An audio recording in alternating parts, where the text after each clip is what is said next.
우리가 이제 지난 3주 동안 한나의 얘기를 통해서 고통에 관해서 살펴봤습니다. 그래서 여러분 마음속에 고통의 목적과 이유가 무엇인지 좀 정리가 되시고, 그래서 나에게 고통이 닥쳐왔을 때 내가 어떻게 할 것인가 하는 또 정리가 확실한 정리가 되셨으면 좋겠습니다. 오늘은 이제 본문을 통해서 예배에 대해서 살펴보려고 합니다. 참된 예배가 어떤 것인가? 이제 그 한나와 엘가나가 어린 사무엘을 데리고 실로로 갑니다. 그래서 이제 엘리의 집에 데려다 주게 되는데, 그 이후에 이제 일어난 일들입니다. 특별히 이제 오늘 본문은 엘리의 두 아들들하고 이제 사무엘이 대조를 이루고 있는데, 이 대조를 통해서 참된 예배가 도대체 어떤 것인가 하는 것을 우리가 보도록 하겠습니다. 우리가 함께 읽을 본문은 사무엘상 2장입니다. 2장 12절부터 21절까지 말씀인데 한 절씩 교독하겠습니다. 엘리의 아들들은 행실이 나빠 여호와를 알지 못하더라.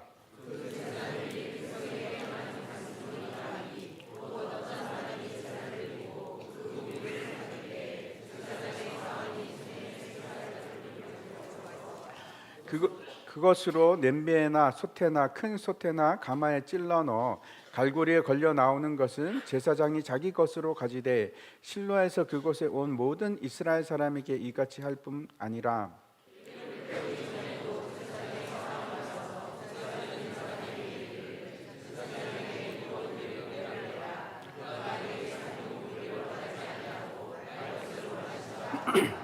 그 사람이 이르기를 반드시 먼저 기름을 태운 후에 내 마음에 원하는 대로 가지라 하면 그가 말하기를 아니라 지금 내가 내라 그렇지 아니하면 내가 억지로 빼앗으리라 하였으니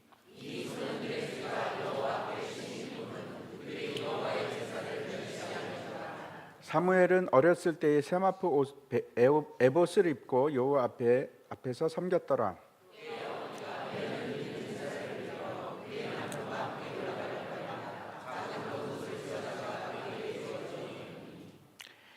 엘리가 엘가나와 그의 아내에게 축복하여 이르되 여호와께서 이 여인으로 말미암아 내게 다른 후사를 주사 이가 여호와께 간구하여 얻어 바친 아들을 대신하게 하시기를 원하노라 하였더니 그들이 자기 집으로 돌아가매 여호와께서 한나를 돌보시사 그로 하여금 임신하여 세 아들과 두 딸을 낳게 하셨고 여호와 앞에서 자라니라. 아멘. 우리는 예배하기 위해서 만들어진 존재입니다. 그래서 이 예배라는 것은 사람의 고유한 기능 중에 하나입니다. 우리는 끊임없이 무언가를 예배하도록 그렇게 이제 만들어졌습니다. 하나님을 예배하거나 그렇지 않으면 다른 무언가를 예배하게끔 되어 있습니다.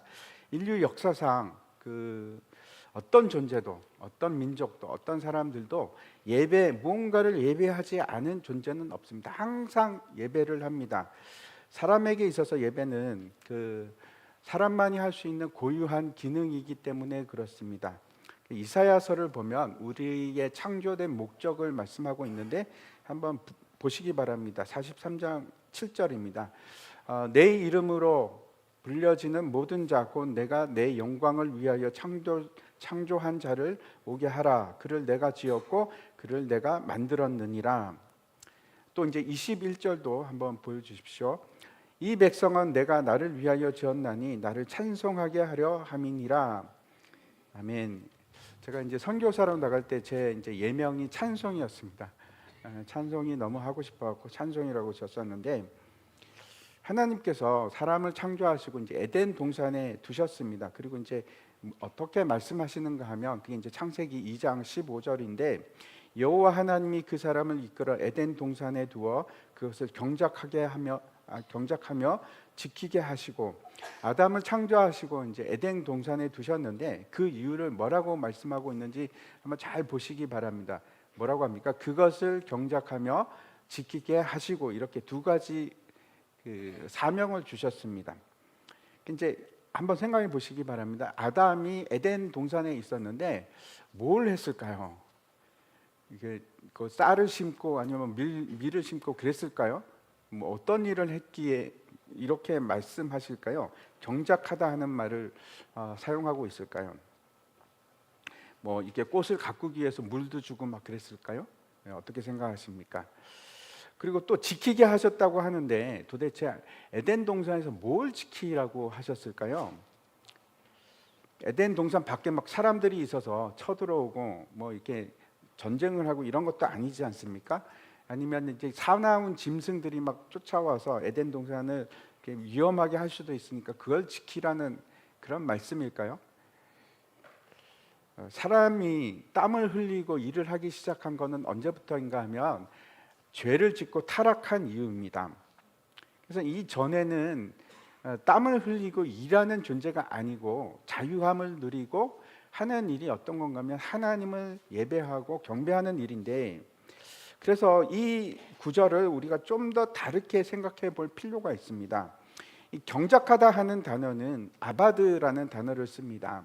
이 아바드가 이제 물론 경작하다 하는 의미도 있지만 또 다른 아주 중요한 의미가 있습니다. 그게 어떤 건가 하면 봉사하다, 섬기다, 예배하다 하는 의미입니다. 그래서 이제 영어로 치면은 서비스입니다. 똑같은 의미를 가지고 있습니다.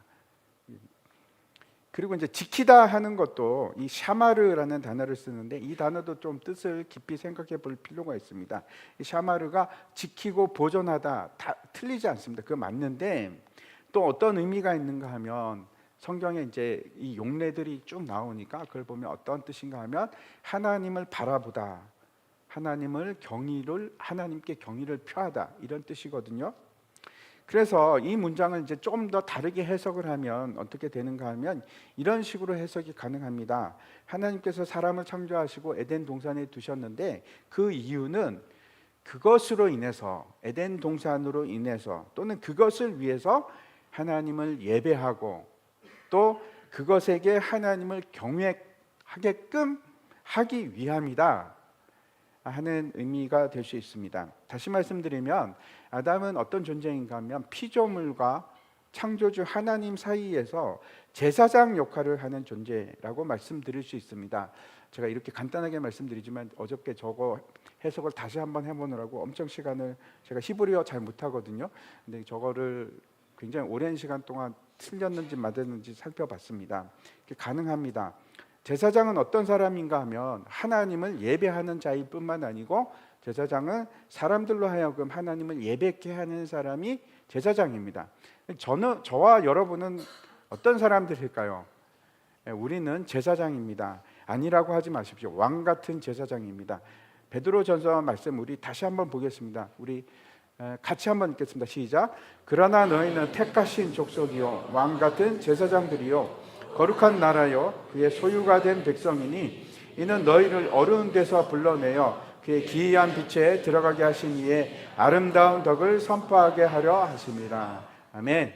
우리는 왕 같은 제사장입니다. 그리고 우리의 고유한 목적이 있는데 하나님의 영광을, 그 빛을 선포하고 드러내는 데 있습니다. 만약 우리가 하나님을 예배할 수 없다면 어떤 일이 일어나는가 하면 우리의 의무이기도 하고 권리이기도 하거든요.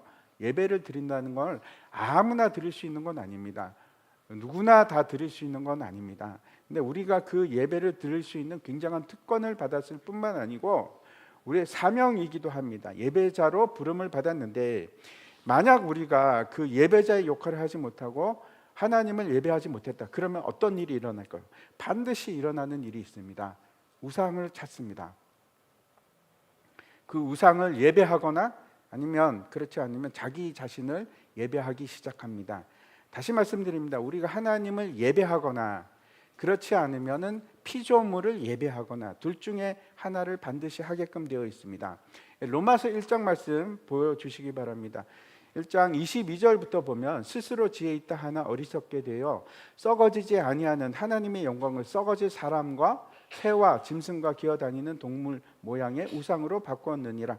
그러므로 하나님께서 그들을 마음의 정욕대로 더러움에 내버려 두사 그들의 몸을 서로 욕되게 하게 하셨으니 이는 그들이 하나님의 진리를 거짓 것으로 바꾸어 피조물을 조물주보다 더 경배하고 섬김이라. 주는 곧 영원히 찬송할 이시로다. 아멘. 우리가 교만을 주의하는데 그 교만을 주의하는 이유가 뭔가 하면 내가 지혜롭다고 생각하는 순간 어떻게 합니까? 하나님을 버립니다. 하나님 필요 없어. 아담의 죄도 똑같습니다. 하나님 필요 없다고 하기 위해서 그 일을 죄를 범한 겁니다. 하나님을 외면하지요. 그러면 하나님 없으면 우리가 하나님 없는 채로 그대로 살아가는 것이 아니고 꼭 하나님을 대신할 대체물을 찾습니다. 그게 우상입니다. 그리고 그게 극에 달하면 어떤 상태가 되냐면 내 자신이 우상이 됩니다. 그래서 나를 우상화합니다. 원래 우리는 하나님을 섬기고 그래서 모든 자원과 모든 힘을 하나님으로부터 받는 존재입니다. 그래야지 되는데 근데 하나님을 버리면 어떻게 됩니까? 모든 자원이 끊어지거든요. 리소스가 다 끊기고 힘도 사라집니다. 그러면 어떻게 됩니까? 그러면 다른 곳으로부터 그걸 찾아와야 되기 때문에 내가 애쓰고 힘써서 자원을 확보하고 힘을 기르고 그게 안 되죠. 세상에서 내 힘으로 안 되니까 그것을 대신할 수 있는 더 큰 세력을 찾습니다. 그게 돈이고 그게 권력이고 그렇습니다. 그래서 돈 앞에서 벌벌벌벌 떨기 시작하고 무릎을 꿇기 시작하고 권세 앞에서 무릎을 꿇기 시작하고 그게 우상이라서 그런 겁니다. 원래는 하나님을 섬겨야 되는데 돈을 섬기고 권력을 섬기고 나를 섬기고 그게 신이 되는 겁니다. 힘을 숭배하고 돈을 숭배하기 시작하는데 그 이유가 뭔가 하나님이 없기 때문에 그렇습니다. 그래서 정말 어리석은 존재가 되는 거죠.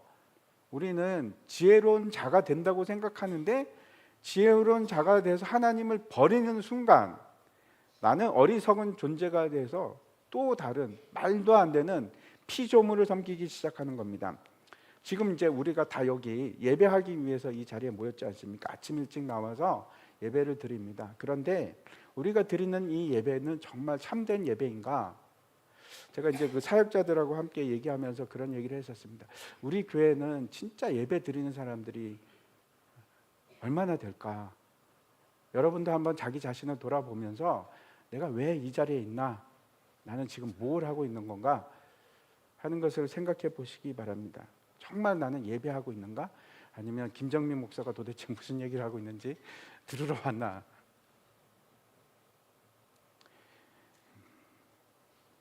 하나님께서는 우리의 예배를 지금 받고 계신가? 그걸 오늘 본문과 함께 우리가 깊이 생각했으면 좋겠습니다. 잘못된 예배는 어떤 건가 하면 하나님이 받지 않는 예배는 다른 대상을 예배할 때 그 십계명 잘 아시죠? 하나님께서 지극히 싫어하는 것이 있습니다. 하나님의 대체물을 세우는 겁니다. 그게 뭐 손으로 만든 우상이든 어떤 것이든 대체물 정말 싫어하시는데 잘못된 대상에게 우리가 예배할 수도 있고 또 잘못된 방식으로 하나님이 말씀하신 방법이 아닌 잘못된 방식으로 예배할 수도 있고 또 하나는 하나님이 받지 않는 예배는 내 마음대로 내가 내키는 대로 내 원하는 대로 하는 예배는 하나님께서 받지 않으십니다. 여러분은 어떤 방법으로 예배를 드리시는지 같이 생각해 봤으면 좋겠습니다. 지난 시간에 살펴봤는데 오늘 본문 바로 앞에 나오는 구절이 어떤 건가 하면 이제 2장 11절입니다. 엘가나는 라마의 자기 집으로 돌아가고 그 아이는 제사장 엘리 앞에서 여호와를 섬기니라. 엘가나와 한나는 이제 그 사무엘이 젖될 때까지 이제 기다렸다가 젖을 떼자 이제 실로로 갑니다. 그리고 제사장 엘리의 집에 이제 사무엘을 맡깁니다. 그리고 나서 이제 사무엘은 여기 보니까 엘리 앞에서 여호와를 섬기니라 이렇게 되어 있는데 이 섬긴다 하는 것이 서비스는 맞는데 좀 독특한 단어를 사용합니다. 어떤 단어인가 하면 제사장의 일을 책임을 맡고 제사장의 일을 섬긴다 하는 의미입니다. 근데 이제 우리가 이렇게 생각할 수 있죠. 갓 젖을 떼고 와서 도대체 무슨 성전에서 봉사를 하겠는가? 예, 그렇죠. 그래서 아마 처음부터 그렇게 하지는 않았을 겁니다. 근데 시간이 지나면서 아이가 점점 자라기 시작하면서 사무엘은 어떤 사람입니까? 나시린으로 하나님께 바쳐진 사람입니다. 그래서 그 일을 행하는 겁니다. 점점 제사장의 직무를 행할 수 있는 아이로 자라가고 있는 겁니다. 오늘 본문은 이제 엘리의 두 아들들 얘기로 시작을 합니다. 이름이 이제 뒤에 나옵니다. 홈리와 비느하스인데 이 아들들에 대해서 이 아들들이 드리는 예배는 어떤 것인지 성경이 기록하고 있습니다. 우리가 보도록 하겠습니다. 12절 먼저 보겠습니다. 엘리의 아들들은 행실이 나빠 여호와를 알지 못하더라. 가장 먼저 기록하고 있는 것이 이들의 행실이 나빴다 이렇게 말씀하고 있습니다. 이 나빴다는 게 도대체 어떤 건가 하면 그 의미가 아무런 가치 없는 일을 하고, 그리고 그뿐만 아니고 이게 뜻이 이런 겁니다. 사악하고 파괴적이다 하는 단어입니다. 이제 문자적으로 얘기를 하면 벨리알의 아들이다 이런 뜻이거든요. 벨리알이 혹시 어떤 의미인지 아십니까? 이건 귀신의 왕을 얘기하는 겁니다. 사탄의 아들이다 이런 뜻하고 같습니다. 아무튼 사악한 자들이다 이런 의미인데, 그게 첫 번째로 얘기하는 겁니다. 제사장인데 제사장이 사악해도 되는가, 목사가 사악해도 되는가, 여러분 어떻게 생각하십니까? 목사가 사악하면 목사라고 할 수 있겠습니까? 예? 야, 왜 대답을 못 하십니까? 안 되죠. 안 됩니다.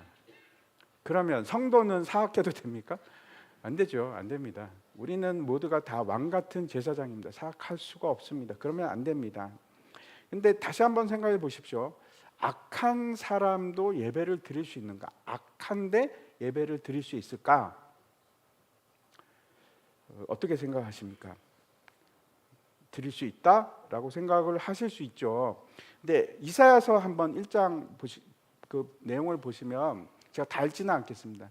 앞에 어떤 얘기를 하냐면은 하나님께서 나랑 좀 재판소에 가서 나랑 좀 재판을 해보자 이렇게 이제 말씀을 하시거든요. 그러면서 이렇게 얘기를 하십니다. 너희의 무수한 그 재물들이 나에게 무슨 유익이 되겠느냐? 그 수많은 피 나 하나도 기뻐하지 않는다. 아무런 나한테 기쁨을 주지 못한다. 너희가 내 마당만 밟을 뿐이니라. 그러면서 너희가 안식일로 모이고 성회로 모여서 막 예배를 드리는데, 그 예배를 드리면서 너희가 악을 행하는 것을 내가 도저히 나 견디지 못하겠다.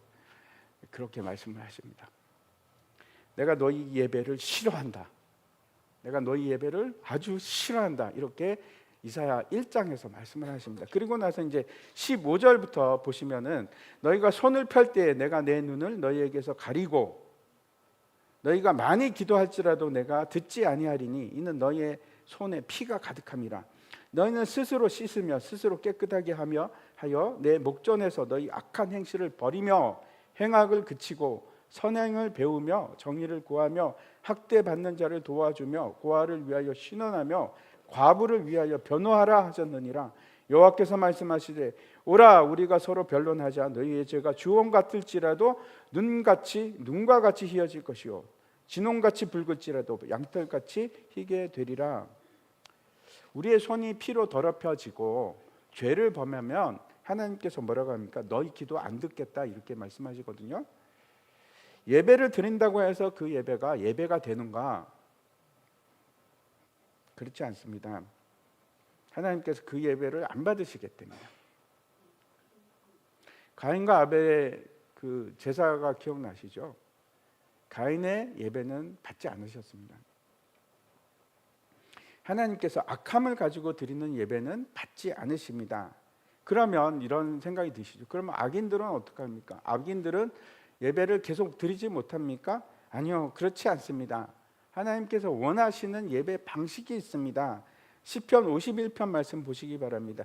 하나님께서 구하시는 제사는 상한 심령이라. 하나님이여 상하고 통회하는 마음을 주께서 멸시하지 아니하시리이다.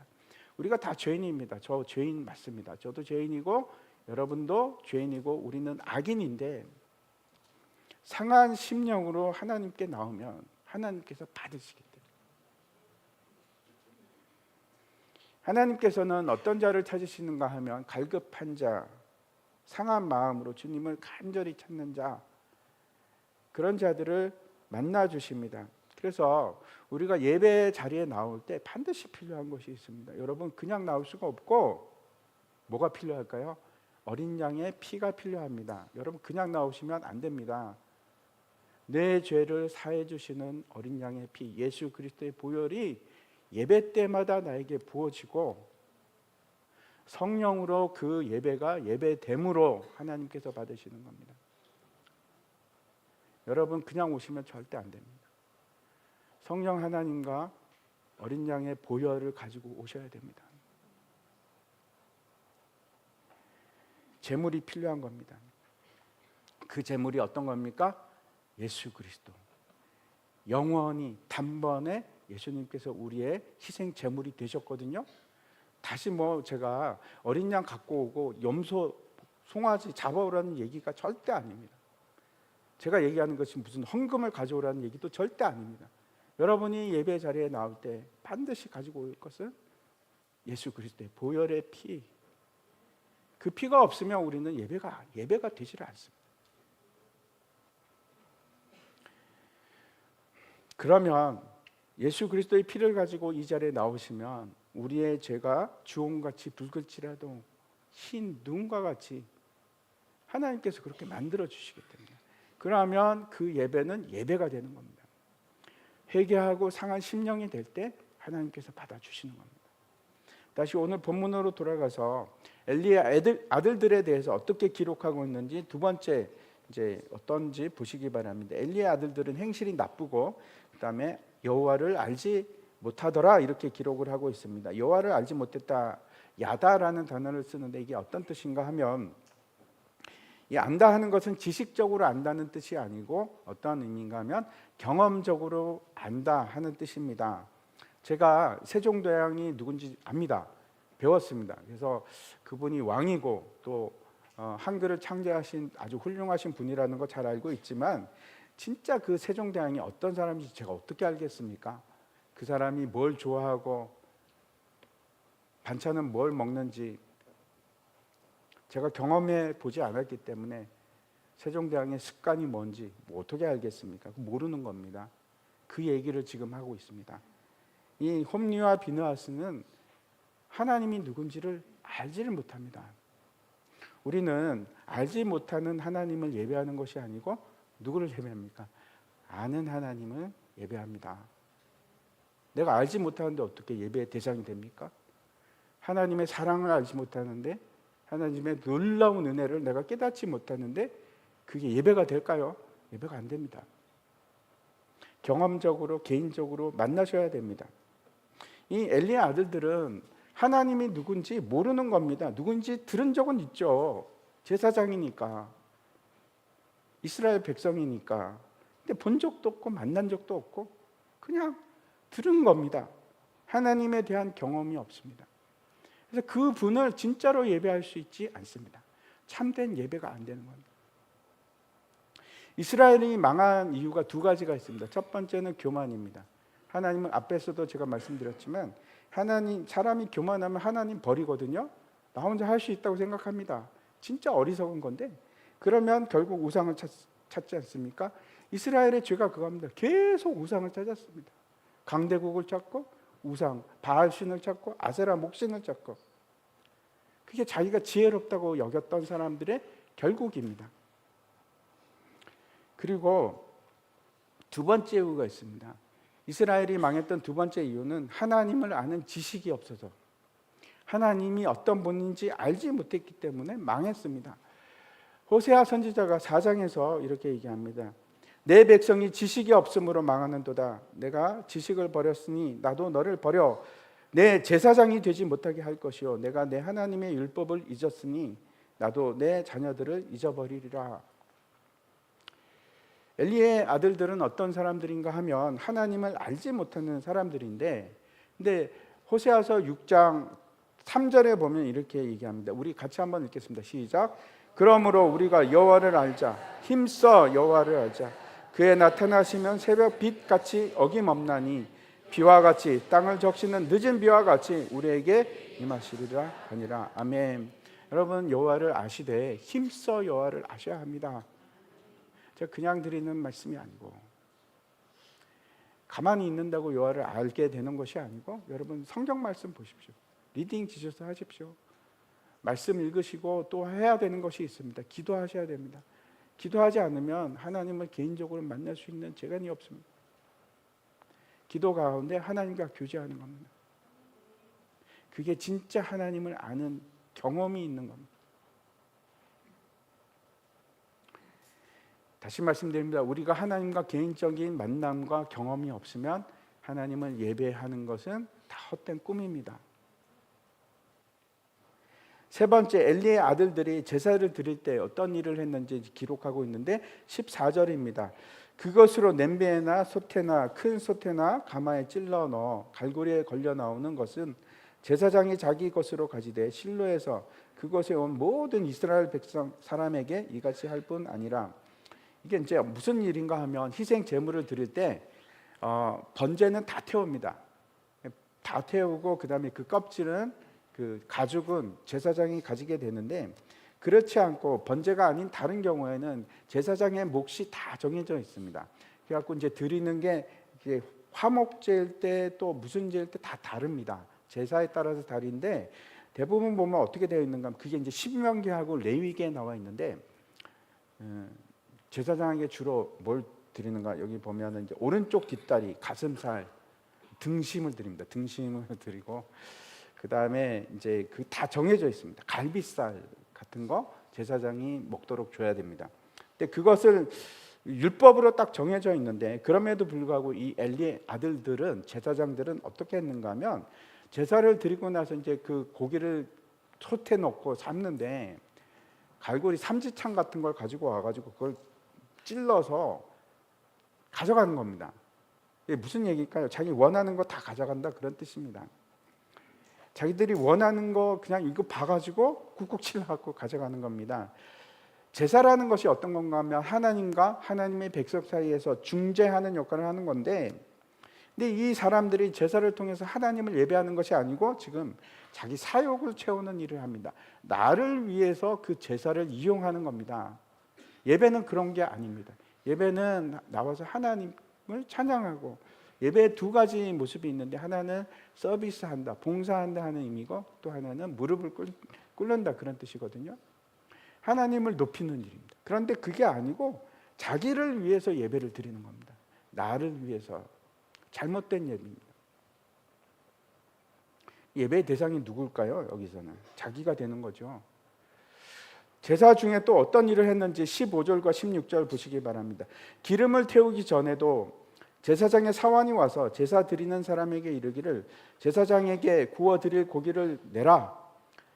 그가 내게 삶은 고기를 원하지 아니하고 날 것을 원하신다 하다가 그 사람이 이르기를 반드시 먼저 기름을 태운 후에 내 마음에 원하는 대로 가지라 하면 그가 말하기를 아니라 지금 내게 내라. 그렇지 아니하면 내가 억지로 빼앗으리라 하였으니, 이런 겁니다. 제사를 드리고 나서 이제 삶을 때 제사장 몫을 가져가게끔 됐는데, 아니 지금 무슨 얘기인가 하면 제사를 드리기도 전에 화제로, 그러니까 불 위에 올리기도 전에 지금 어떻게 합니까? 달라는 겁니다. 날고기를 달라는 겁니다. 그 입맛이 이제 구워 먹는 게 훨씬 맛있죠. 그래서 여기 보니까 구워 드릴 고기를 위해서 나 삶은 거 싫어. 그러니까 그냥 구워 먹게 센 걸로 줘, 이런 겁니다. 제사도 안 드렸는데. 그래갖고 안 주면 어떻게 합니까? 억지로 빼앗아가는 폭력을 행사를 합니다. 이게 난리도 아니죠. 심각합니다. 탐욕이 지금 어느 정도까지 갔는가 하면 제사를 드리기도 전에 희생 제물을, 고기를 달라. 이거는 제사를 드리는 사람들 입장에서는 황당한 요구를 하는 겁니다. 아니 그럼 제사는 어떡하고? 몰라. 그건 네가 알 바고 나는 그냥 달라. 생고기를 줘 하고 지금 억지를 부리고 빼앗아가는 겁니다. 아예 제사를 드릴 수 없는 지금 그런 상태로 만들어 버리는 겁니다. 그래서 이제 결국은 성경은 이렇게 얘기합니다. 17절인데 이 소년들의 죄가 여호와 앞에 심히 크면 그들이 여호와의 제사를 멸시함이었더라. 이 아들들이 홈리와 비느하스가 하나님의 그 앞에서 드리는 제사를 경멸했다는 겁니다. 그리고 업신여겼다, 이렇게 얘기를 합니다. 왜 이런 상태까지 가게 됐을까? 왜 예배가 이 지경이 되었나? 왜 그럴까요? 핵심적인 근본 이유가 뭘까요? 이 사람들은 하나님을 사랑한 것도 아니고, 하나님을 두려워한 것도 아니고, 하나님을 높이고 찬양하고 싶은 마음도 전혀 없는 겁니다. 중요한 거는 자기 자신들. 여러분도 한번 생각해 보시기 바랍니다. 이 자리에 왜 나오셨습니까? 하나님을 높이시기 위해서 오셨습니까? 아니면 내가 원하는 게 있어서 오셨습니까?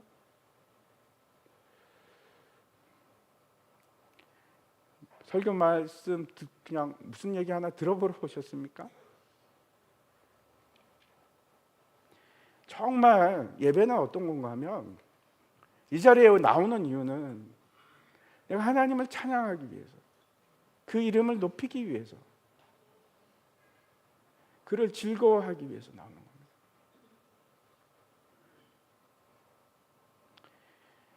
이 사람들 자기들 자신 외에는 아무것도 중요하지 않은 상태에서는 그 상태는 하나님을 예배할 수가 없습니다. 그 다음에는 이제 사무엘에 대해서 말씀하고 있는데 어떻게 묘사하는지 이제 18절 보시기 바랍니다. 사무엘은 어렸을 때에 세마포 에봇을 입고 여호와 앞에서 섬겼더라. 첫 번째 얘기하는 것은 사무엘은 에봇을 입었다고 합니다. 세마포로 만든 에봇인데 그 에봇이라는 것이 이제 제사장이 입는 겉옷입니다. 조끼 같은 건데 저 그림 보이시죠? 저기서는 이제 에봇이 어떤 색깔입니까? 약간 빨간색이죠. 근데 저거는 이제 원래 빨간색은 아니고 청색, 자색실 뭐 이런 걸 이제 섞어서 짜는 옷입니다. 되게 화려하고 가운데는 뭐가 있죠? 보석들이 12개의 보석들이 달려 있는 건데 저거는 누구만 입는가 하면 대제사장만 저 옷을 입고 일반 제사장은 저렇게 입지 않고 하얀 에봇을 입습니다. 그냥 세마포로 만든 에봇인데 그걸 입었답니다. 흰색이죠. 그래서 이 사무엘은 제사장을 섬기는 사원이었을 겁니다. 그 나이가 30이 돼야지 제사장 직무에 들어갈 수 있거든요. 그래서 사무엘은 그렇지 않습니다. 지금 사원 역할을 하는데 에봇을 입고 있었다 하는 것은 어떤 의미일까요? 정체성입니다. 그는 지금 제사장의 역할을 할 사람이라는 확신을 가지고 내가 그 일을 감당하고 있는 하나님의 일을 하는 사람인 겁니다. 세상 일을 하는 것이 아니고 나는 하나님의 일을 봉사하는 사람으로 살고 있다 하는 정체성을 아주 분명하게 보여주고 있습니다. 두 번째, 그 에봇을 입고 여호와 앞에서 섬겼더라 이렇게 말씀하고 있는데 이 섬기다 하는 것이 앞에도 나오는 똑같은 단어입니다. 뭘 섬겼나? 제사장 직을 섬겼다는 겁니다. 제사장이 하는 일들을 했다는 건데 근데 그걸 어디서 합니까? 여호와 앞에서, 코람 데오, 하나님 앞에서 합니다. 이건 하나님 보시는 앞에서 행했다는 거죠. 여러분 어디서 사십니까? 하나님 앞에서 사십니까? 어두운 곳에서 사십니까? 사람들이 보지 않는 곳에서 사십니까? 우리는 어떤 상태로 살아가야 되는가 하면 하나님 앞에서 사셔야 됩니다. 하나님이 앞에서 내 행실을 다 보는 곳에서 하나님의 눈길을 벗어나지 않는다는 것은 그래서 하나님의 통치를 따르는 사람으로 살아갔다. 또 어떤 뜻일까요? 하나님께 순종하는 사람. 엘리의 아들들과는 완전히 대조를 이루는 모습입니다. 그게 예배입니다, 여러분. 하나님 앞에 서 있는 것이 예배입니다. 세 번째는 이제 특별한 기록을 하고 있는데 19절입니다. 그의 어머니가 매년 드리는 제사를 드리러 그의 남편과 함께 올라갈 때마다 작은 겉옷을 지어다가 그에게 주었더니 어머니 한나가 이제 매년 실로로 올라가게 됩니다. 아마도 6월절일 것 같습니다. 6월절은 이제 일주일 이상 머물러 있거든요. 실로에서. 그래서 이제 겉옷을 가지고 왔는데 에봇을 의미하는 것 같습니다. 왜냐하면 겉옷이 에봇이라서 그렇습니다. 그래서 이제 왜 이 얘기를 여기 기록하고 있을까? 이제 일단은 왜 사무엘이 에봇을 입고 있는지 이해가 가시죠? 누가 만든 겁니까? 한나가 만든 겁니다. 한나가 매년 지어다가 주는 겁니다. 근데 간단하게 생각하면 이럴 수 있습니다. 아, 옷이 필요하니까 한나가 집에서 지어서 갖고 왔구나 매년 라고 생각할 수 있는데 굳이 왜 이걸 기록하고 있을까 하는 것을 다시 한번 생각해 보십시오. 아마도 이제 한나가 실로로 갈 때 뭘 가져갔을까요? 우리 같으면 떡도 가져가고 맛있는 스낵도 갖고 가고 컵라면도 갖고 가고 뭐 이제 먹을 거 입을 거 필요한 것들 가지고 가지 않았겠습니까? 1년에 한 번 아들을 만나러 가는데 그것도 진짜 어린 아이인데 장난감도 좀 싸가고 그랬을지도 모르겠습니다. 그런데 다른 거 다 빼고 이걸 기록하고 있습니다. 겉옷을 지어주었다. 왜 이 옷 얘기를 하는가 하면 이 옷은 특별하기 때문입니다. 그렇죠? 제사장만 입을 수 있는 옷인데 그뿐만 아니고 이제 실로에 머물러 있는 동안에 한나가 아들을 만나면 도대체 무슨 얘기를 했을까요? 아주 상징적으로 에봇을 지어준 이 얘기가 아마도 그 얘기가 아닐까 생각을 합니다. 한나가 이제 그랬을 겁니다. 일주일 이상 있으면서 아들을 만나면 교육을 했겠죠. 신앙을 얘기하고. 그러니까 에봇을 주지 않았겠습니까? 어릴 때 부모의 신앙 교육은 정말 중요합니다. 우리 아이들 보면 요즘에 진짜 아쉬움이 많습니다. 야, 내가 잘못 키웠구나. 성경에서는 매로 때려서라도 아이들이 마땅히 행할 바를 가르치라. 때려서 가르치라. 그렇게 말씀하고 있는데 저는 그렇게 못했습니다.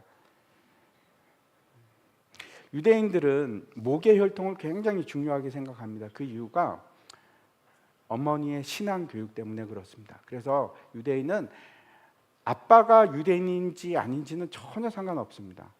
유대인이 되려면 그 어머니가 반드시 유대인이 되어야 합니다. 그래야지 그 아들도 유대인이구나 이렇게 쳐줍니다. 왜? 어머니의 신앙 교육 때문에. 한나가 세마포로 흰 에봇을 지어 주었다 하는 것은 그 의미가 아닐까 그렇게 생각합니다.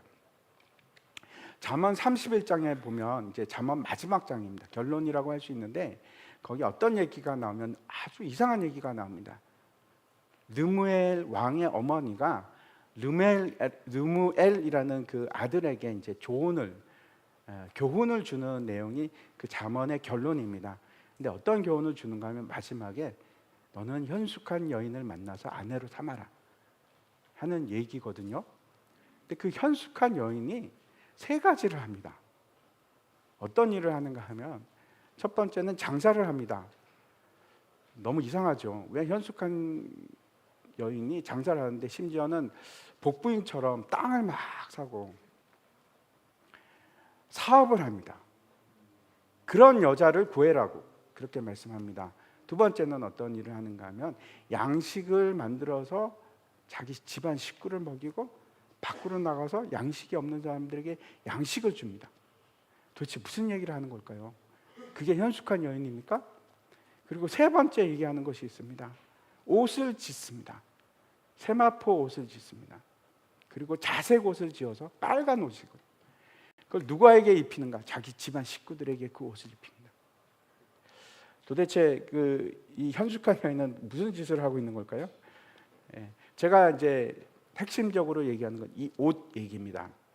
장사를 한다는 것은 우리가 어떻게 이해할 수 있을까요? 마태복음 25장에 나오는 달란트 비유 보시면 아십니다. 장사하는 얘기입니다. 그게 잃어버린 영혼들을 구하는 일입니다. 양식을 주는 건 어떤 뜻일까요? 생명의 양식을 주는 얘기입니다. 그리고 세 번째, 옷을 짓는 것은 무슨 뜻일까요? 도대체 왜 옷을 그냥 사 입히지? 이거 꼭 지어서 줘야 되나? 로마서에 보면 주 예수 그리스도로 옷 입으라 이렇게 말씀을 하십니다. 오직 주 예수 그리스도로 옷 입고 정욕을 위하여 육신의 일을 도모하지 말라. 이 옷은 어떤 옷일까요? 예수 그리스도로 어떻게 옷을 입습니까? 이 옷은 예수 그리스도의 그 의를 뜻합니다. 여러분, 저도 더럽고 여러분도 더럽지 않습니까? 그냥 이대로는 천국 못 갑니다. 위에다가 겉옷을 입어야 되는데 그 겉옷이 바로 예수 그리스도의 의, 흰 세마포 옷을 입어야지만 갈 수 있습니다. 그래서 요한계시록 보면 다 천상에 있는 성도들이 뭘 입고 있는가 하면 흰 세마포 옷을 입고 있습니다. 마태복음에 보면은 예수님께서 비유로 말씀하시는데 혼인잔치 비유를 얘기하십니다. 그래서 사람들을 막 쫓아가는데 막판에 가서 쫓아냅니다. 어떤 사람을 쫓아냈을까요? 예복을 입지 않은 사람들, 예수 그리스도로 옷 입지 않은 사람들은 다 쫓겨나서 밖에서 슬피 울며 이를 간다 이렇게 말씀하고 있습니다. 예수 그리스도로 옷 입는 것이 너무나 이 현숙한 여인처럼 한나가 그 옷을 지어서 입힙니다. 마지막으로 네 번째 21절 한번 보시기 바랍니다. 여호와께서 한나를 돌보시사 그로 하여금 임신하여 세 아들과 두 딸을 낳게 하셨고 아이 사무엘은 여호와 앞에서 자라니라. 하나님께서 이제 한나에게 축복을 주셨는데 사무엘로 받지 못하는 그 기쁨을 5배나 누리게끔 합니다. 세 아들과 두 딸을 주셨습니다. 너무 놀랍죠. 충만한 기쁨을 누리게 하십니다. 그리고 나서 이제 마지막 구절이 이겁니다. 사무엘은 여호와 앞에서 자라니라. 어디서? 여호와 앞에서, 하나님 앞에서. 하나님의 길을 벗어나지 않고 하나님께 순종하며 하나님을 떠나지 않고 그렇게 자라갑니다. 이것이 예배입니다. 하나님을 벗어나지 않는 것, 하나님 앞에서 살아가는 것. 제가 이제 다시 처음 주제로 돌아가서 예배 얘기로 돌아가서 어떤 것이 참된 예배인가 하는 말씀을 드리려고 합니다. 이전에도 몇 번 말씀드렸지만 너무나 중요해서 다시 한번 말씀드립니다. 예수님께서 사마리아 지역을 통과하실 때 한 우물가에서 사마리아 여인을 만납니다. 아시죠? 그 여인과 얘기를 하는데 남편 얘기도 막 합니다. 그러다가 그 여인이 드디어 깨닫습니다. 당신이 바로 그 선지자죠. 예수님이 메시아인 것을 깨닫기 시작합니다. 그리고 첫 번째 물어봤던 것이 어떤 건가 하면 예배입니다. 하나님을 만났던 모든 사람들은 똑같이 하는 것이 있습니다. 예배를 드립니다. 예배를 원합니다. 갈급해서. 저도 그랬습니다. 하나님 만나면 하고 싶은 것이 하나님을 높이고 하나님 찬양하는 일, 예배하는 일. 그 여인도 똑같이 그럽니다. 어떻게 하면 예배를 드릴 수 있습니까? 어디서 드리죠? 그렇게 묻습니다. 이 산에서 드려야 합니까? 저 예루살렘에서 드려야 합니까? 그때 예수님께서 대답하시는데 이렇게 얘기하십니다. 이 산에서도 말고 예루살렘에도 말고 너희가 아버지께 예배할 때가 이르리라. 이렇게 말씀합니다. 예수님이 도대체 어떤 분이실까요? 요한복음은 뭐라고 하는가 하면 2장에서 너희가 이 성전을 헐라 내가 3일 만에 다시 일으키리라. 그거는 왜 그렇게 말씀하셨습니까? 예수님께서 성전이 자기 육체 되심을 말씀하시는 거였거든요. 예수님이 곧 성전입니다. 성전은 어떤 것입니까? 성전은 그 내용이 어떻게 하면 하나님을 만나고 구원을 받을 수 있는가, 그 설계도거든요. 성막이 그 설계도입니다. 근데 그 구원이 누굽니까? 예수 그리스도 아닙니까? 예수 그리스도를 통하지 않으면 하나님을 만날 수가 없습니다. 예수님이 곧 성전입니다. 그래서 성전이라는 것은 구원을 보여주기 위한 그림자에 불과하고 참된 성전이 이 땅에 오셨습니다. 그게 예수 그리스도고. 근데 그 성전 대신 예수님께서 어떻게 하셨습니까? 하늘로 올라가셨죠. 지금 여기 안 계십니다. 하늘에 계십니다. 그 대신 누구를 보내셨습니까? 성령 하나님을 우리에게 보내셔서 우리 마음에 내재하시게 보내주셨습니다. 그래서 우리 안에는 누가 계십니까? 성령 하나님. 하나님이 계신 것이 바로 성전입니다. 우리가 바로 성전입니다. 그래서 우리가 가는 곳이 어디든지 성전이 됩니다. 여러분이 가정으로 가시면 그 가정이 여러분의 성전이고, 여러분이 일터로 가시면 그곳이 여러분이 예배하는 거룩한 성전입니다. 어디서나 여러분은 누가 되는가 하면 그곳에서 제사장이 되시는 겁니다. 거룩한 제사장이 돼서 내가 가는 모든 것이 예배의 처소가 되고 하나님을 높이는 곳이 되고, 예수님께서 그 얘기를 하셨습니다. 다시 로마서 12장 1절 말씀 보시면 그러므로 형제들아 내가 하나님의 모든 자비하심으로 너희를 권하노니 너희 몸을 하나님이 기뻐하시는 거룩한 산 제물로 드리라. 이는 너희가 드릴 영적 예배니라. 영적 예배는 내 몸을 하나님께 드리는 겁니다. 산 제물로. 근데 그게 어떤 걸까요? 혹시 아십니까? 하나님을 사랑하고 내 이웃을 내 몸과 같이 사랑하는 것. 그게 산 제물이 되는 겁니다. 그 얘기가 로마서 12장 전체에 다 나와 있습니다. 꼭 다시 한번 읽으십시오. 내가 사랑하지 못하면 나는 예배를 드리는 자가 아닙니다. 하나님이 원하시는 예배가 그겁니다. 사랑하는. 두 번째 예수님께서 말씀하신 것이 예배의 대상입니다. 누구를 예배할 것인가? 우상 아니죠. 누구를 예배합니까? 우리는 누구를 예배합니까? 제가 순장 교육 때도 말씀드렸는데 누구를 예배합니까? 하나님 맞습니다. 하나님 맞는데 근데 예수님은 하나님이라고 말씀하지 않습니다. 누구라고 얘기하십니까? 아버지라고 얘기해요. 한번 보시겠습니다. 요한복음 4장 21절과 22절. 예수께서 이르시되 여자여 내 말을 믿으라. 이 산에서도 말고 예루살렘에서도 말고 너희가 아버지께 예배할 때가 이르리라. 너희는 알지 못하는 것을 예배하고 우리는 아는 것을 예배하노니 이는 구원이 유대인에게서 나니라. 아버지를 예배하는 겁니다. 여러분 분명히 아십시오. 우리는 아버지를 예배합니다. 아버지 혹시 모르십니까? 아버지는 어떤 의미입니까? 나를 사랑하시고 나하고 친밀하게 관계를 맺으시는, 나를 죽도록 사랑하시는 그분을 예배하는 것이 진짜 참된 예배입니다.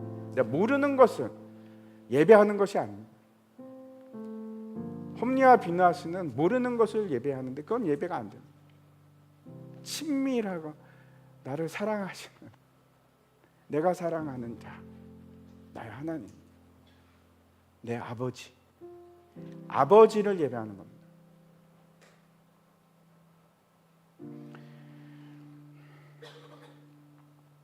세 번째, 우리는 어떻게 예배할 수 있는가? 4장 23절과 24절입니다.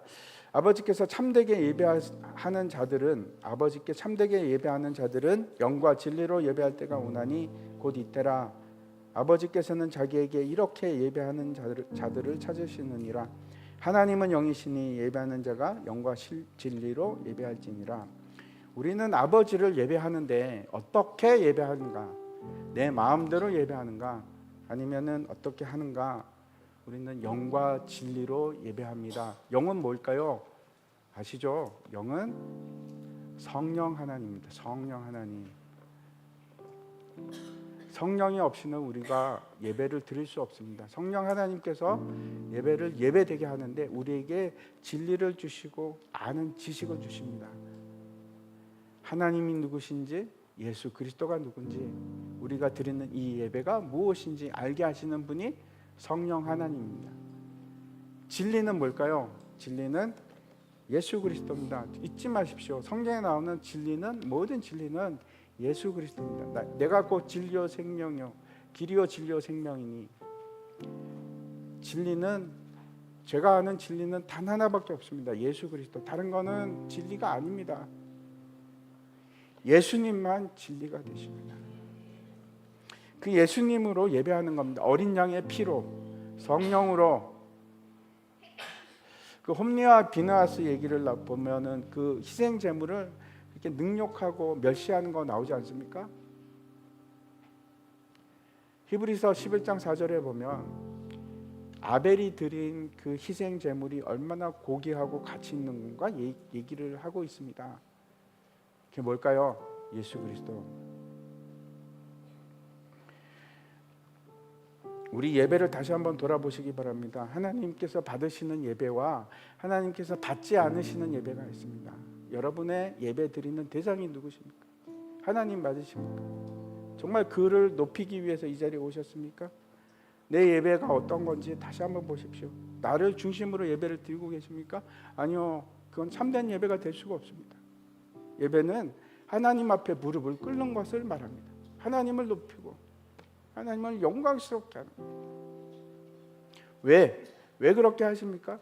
그분이 나의 죄를 사해 주시고 나를 지극히 사랑하시는 내 아버지라서 그 아버지를 찬양하고 높이는 것이 예배입니다. 저 멀리 있는 하나님이 아닙니다. 내가 알지 못하는 하나님이 아니고 내가 친밀하게 매일같이 만나는 하나님.